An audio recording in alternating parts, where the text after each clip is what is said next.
Hello everyone, today we are going to see about indemnity, which is mentioned in Indian Contract Act 1872 in section 124 and 125. So generally speaking, indemnity is nothing but protection from loss. For example, if one party suffer any loss, the other party will compensate that loss. The agreement between those two persons are said to be the contract of indemnity. So like for example, in insurance, in English law, all the insurance will be covered under contract of indemnity except life insurance and health insurance. But in India, the loss occurred due to the human beings.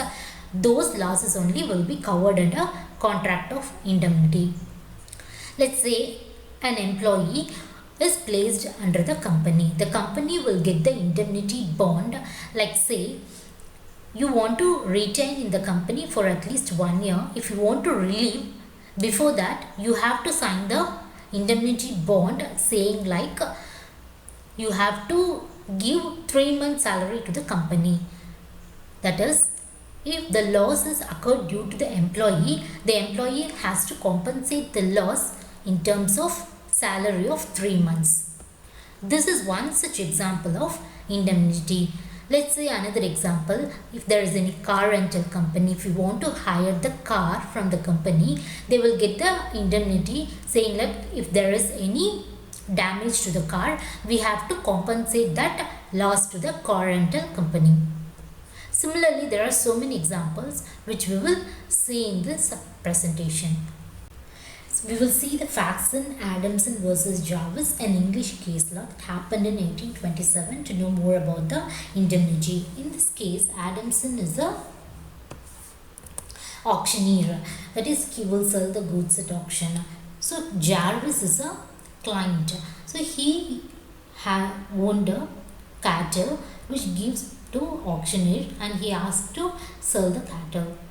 From the instructions and from the good faith from Jarvis, Adamson sold the cattle. After selling the cattle, he comes to know that Jarvis is not the real owner. So the real owner filed a suit against Adamson, and Adamson has to pay the damages to the real owner. So after that, Adamson filed a suit against Jarvis to indemnify the Adamson, because due to Jarvis, he has to pay the damages to the real owner. So he suffered loss due to Jarvis. So the court held that Jarvis has to pay the damages to Adamson. So this is one such example in the English law. So we will see the facts in one of the case laws, Beckmer versus Daniel, to understand about indemnity and guarantee difference. So in this case, A is entering into the shop and says to the shopkeeper that if you supply the goods to C, I'll see you paid. That means if C doesn't pay, or instead of C, the A is indemnifying to the shopkeeper that he will pay. So there is a little difference between guarantee and indemnity over here. The judge here explains that in guarantee, usually the statement will be, let him have the goods, if he does not pay you, I will. But in indemnity, let him have the goods, I'll be your paymaster. So in indemnity, whoever is promising will be the primary liability. So in this case, the shopkeeper will directly ask to A instead of C. In case of guarantee, if he says like let him have the goods, if he does not pay you, I will. In the statement, the shopkeeper will first ask C. If C doesn't pay him, then he will go back to A. But in indemnity, the shopkeeper will directly ask A. He doesn't go to C. That is the difference between guarantee and indemnity. So we will see the facts in one of the case laws, Beckmer versus Daniel, to understand about indemnity and guarantee difference. So in this case, A is entering into the shop and says to the shopkeeper that if you supply the goods to C, I'll see you paid. That means if C doesn't pay, or instead of C, the A is indemnifying to the shopkeeper that he will pay. So there is a little difference between guarantee and indemnity over here. The judge here explains that in guarantee, usually the statement will be, let him have the goods, if he does not pay you, I will. But in indemnity, let him have the goods, I'll be your paymaster.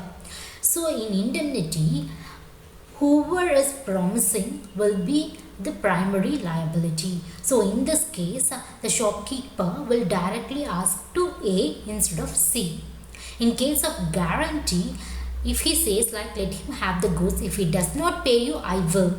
In the statement, the shopkeeper will first ask C. If C doesn't pay him, then he will go back to A. But in indemnity, the shopkeeper will directly ask A.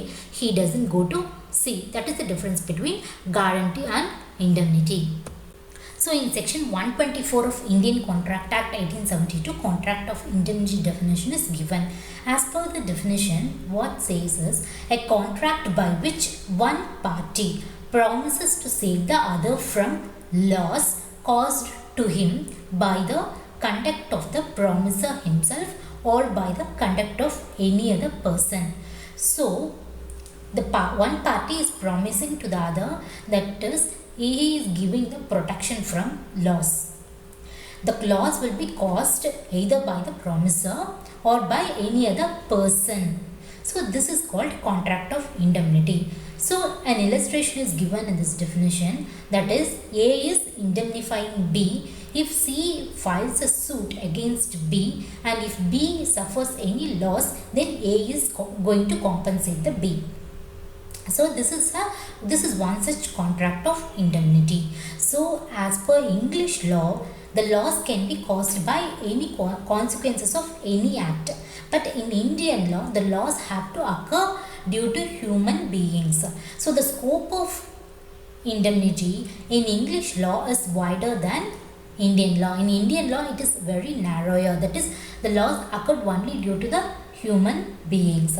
That is the difference between the English law and Indian law. That is, an accident which occurs due to an act of God, for example, any natural calamities like earthquake, flood, all the losses will be covered in English law but not in Indian law. There are two modes in which indemnity will happen. One is expressed mode, that is either by written or through orally, but in implied it is like the condition of the case itself will lead to the mode of contract which is implied. Section 124 of Indian Contract doesn't mention anything about implied indemnity, but the other sections like section 69, 145 and 222 sections, all these sections covers the implied indemnity.